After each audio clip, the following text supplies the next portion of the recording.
Hey guys, it's Tiana here. I'm 22, a single parent to my son Braxton, who is 2.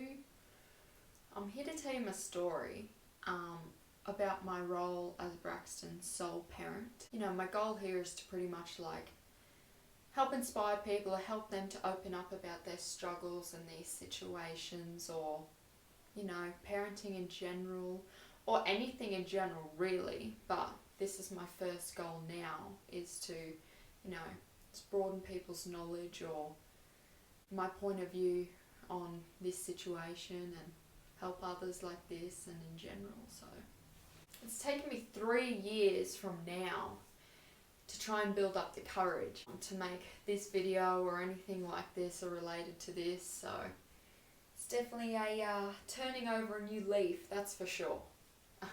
You don't know who could be going through what or what they're struggling with, so I'd love to help. And, you know, so for a start, how I got here.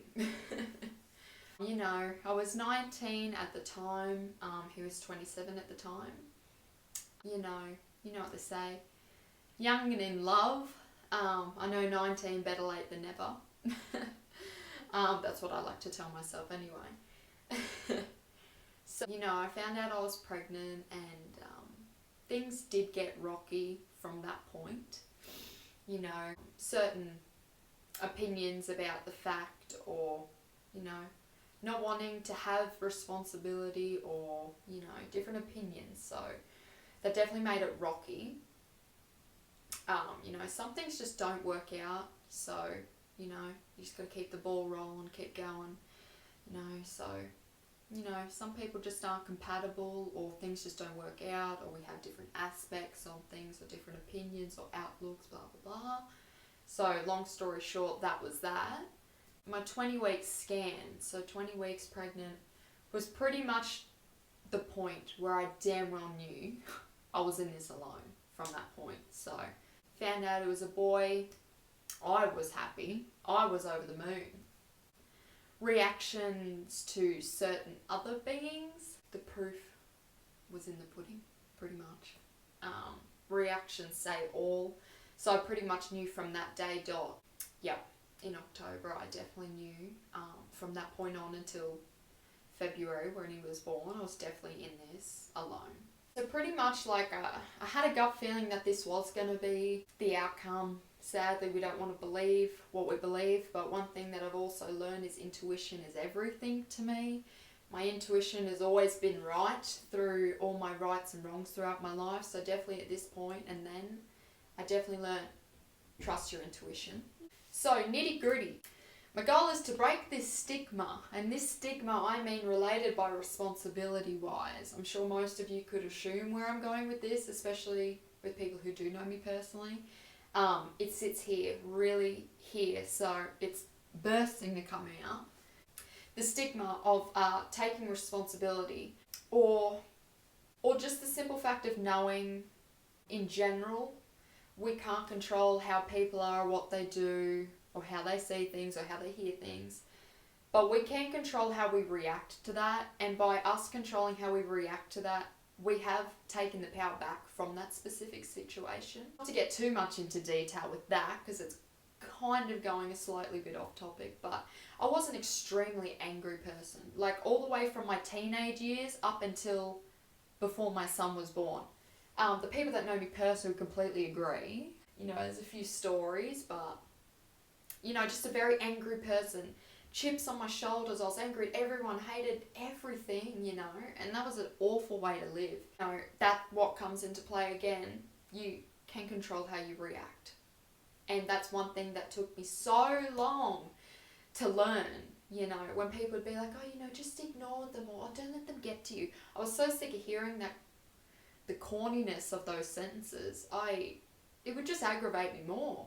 But now that I'm, you know, more mature, at a completely different, stable head of mind, I wouldn't ever have called myself unstable before. That's why I say a different stable mind now, because I was never unstable. I was just very angry. You know, so you know, I didn't want to come across as a hypocrite by explaining, you know, you can control how you react, because I sure as hell 3 years ago did not control how I react. I didn't even think how to react, it just came out in rage. So that's really important to me, and those skills are really important to learn in general. So yeah, so like in that aspect and in my situation, I learned how to react more accordingly, you know. Don't feed those emotions that people do inflict on you, because that is what they want. If they inflict anger towards you, you're inflicting anger, and that's what they want you to feel. So you've already given them the power in that aspect.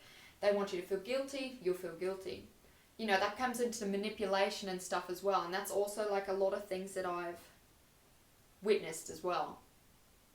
And, you know, manipulation is huge in society in general, so definitely not something that you want to feed yourself into, so definitely not. You know, I was so bitter, you know, but it is, you can rise above that kind of thing, no matter what they're inflicting on you. As I said again, you can control how you react, but sadly, we all wish that we could control how they act, but, you know, we're taking our power back by not feeding into the drama. So, you know, they want you to look bad. They want you to look angry. They want you to lose your shit. That's what they want. They want you to look bad. But as soon as you start looking good, you've taken that power away from them. So, you know. So anyway, enough of that. Responsibility is a huge thing that I feel like it lacks in our day society. I mean, responsibility with everything, you know, not just this situation, not taking responsibility for your kids, everything in general, you know, holding a job, or there seems to be no structure in a lot of our lives, you know, and sometimes kids can actually bring structure to your life. Well, my son brought structure to mine, because I would not be the person I am now if it wasn't for him. My goal is to break the stigma.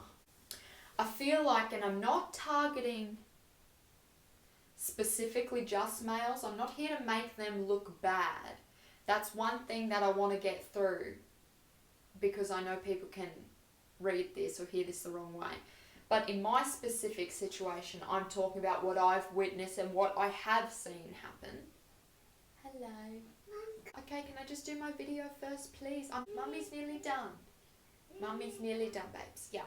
I just feel like males growing up from a teenager to adulthood, I feel like they've almost been, how would you call it, cradled through responsibilities.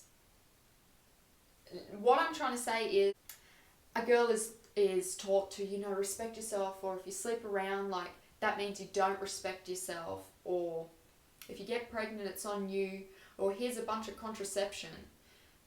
That is a lot of responsibility in general, but, you know, actions, you know, can have outcomes, as we all know. But what I'm saying is, with boys to men, they're not taught, oh, respect yourself, don't sleep around, or that doesn't mean you respect yourself, or, you know, it's never a talk about, like, responsibility for a child if you know, have sex with that person, or it's just as simple as, like, here's a bunch of protection, off you go. And I'm not judging parenting in general, I'm judging society, this is how it is. And I know this has always, like, been a thing in general, like, oh, some parent walks out, doesn't want a part. But it's too common now. It's so common that it's scary. I am scared, genuinely. And I'm scared for these children. Really, I'm worried about these children in general. Like, you know, my circumstance again, men, you know, leaving the photo, doesn't want a responsibility, that child grows up with just one parent, or... But I know a few men that are in my position, and the woman has left, she doesn't want a part. So yes, I'm not just saying specifically, but in my circumstance and what I see in general, this is definitely becoming more common, the lack of responsibility. So, and what seems to annoy me the most is that, especially in my circumstance, the father not being a part of my son's life, is people pass it off as it's common, or these things happen.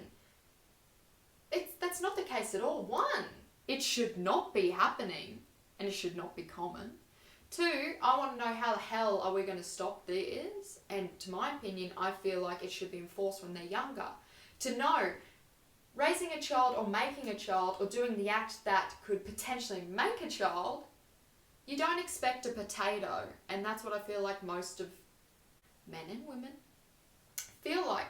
I feel like society is so sexualized in general.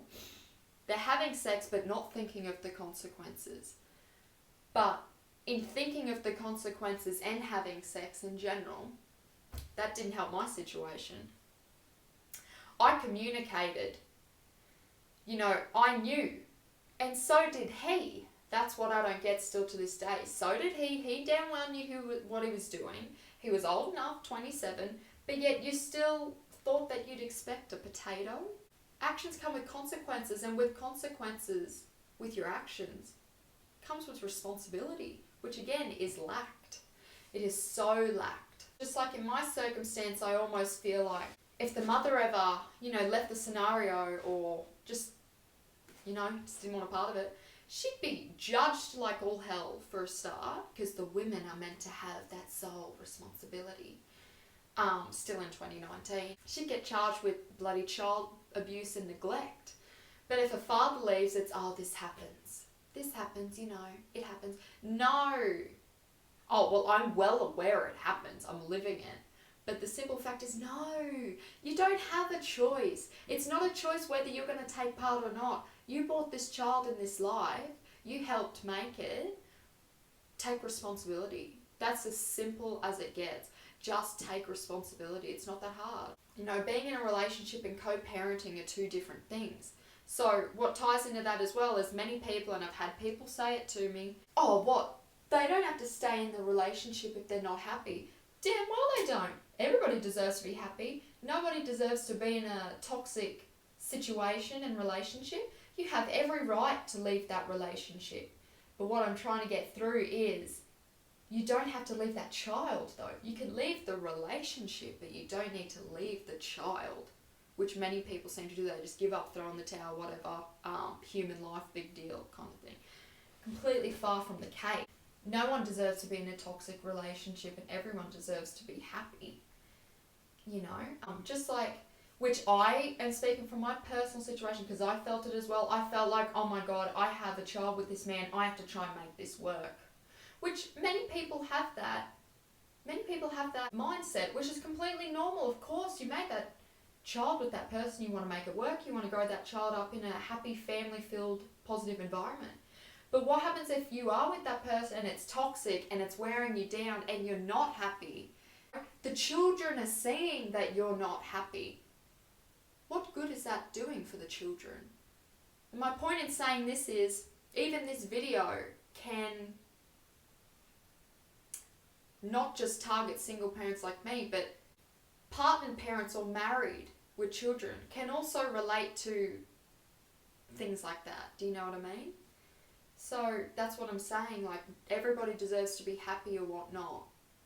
Another thing also that ties into it is, regardless of your actions or who you are, or what you've done or where you're going, everyone's always going to have something to say. Like, everybody's always going to have an opinion, not everybody's going to agree, and, it comes into play again. You can control how you react to what's being said. Just like me putting myself in the spotlight by uploading this video and talking about the most crucial things in my life. I've had many years experience now to not react to what people say or what they think, because everybody has an opinion and that's completely fine. Everybody is entitled to their opinion. So that's another thing. Just don't feed into that in general either, because that's one thing you also can't change about people.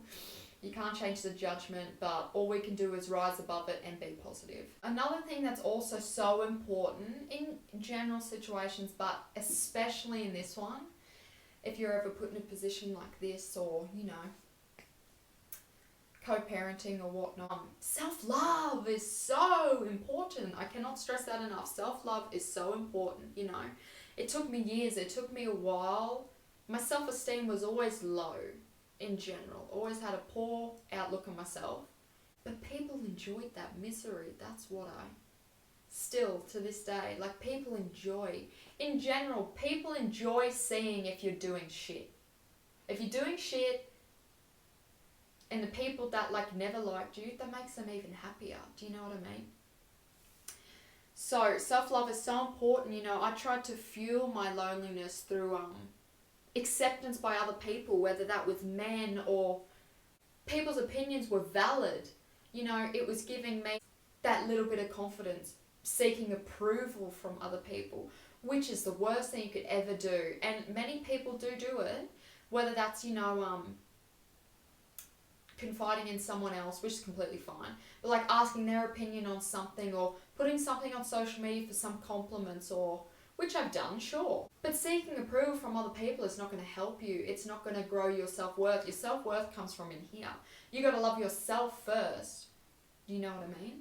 So that's one thing I learned. My self-worth is like up here now, because that's one thing that I learned. And I had to go through the hardest times to learn that. Saddest bit of all is people like that, when they see you weak or vulnerable or going through something, that's when you draw that sort of negativeness in.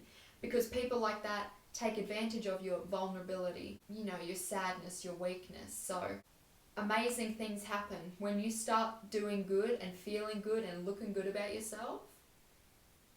That's when real change happens. And that's what I started doing. I started shifting the focus, forgetting about every other person, shifting the focus, making a better me for my son, creating me and my son's future. You know, that's what I really started focusing on. So yeah, as soon as I started focusing on that, things were definitely picking up, definitely, but it took a lot of practice to shift my focus like that, which it does.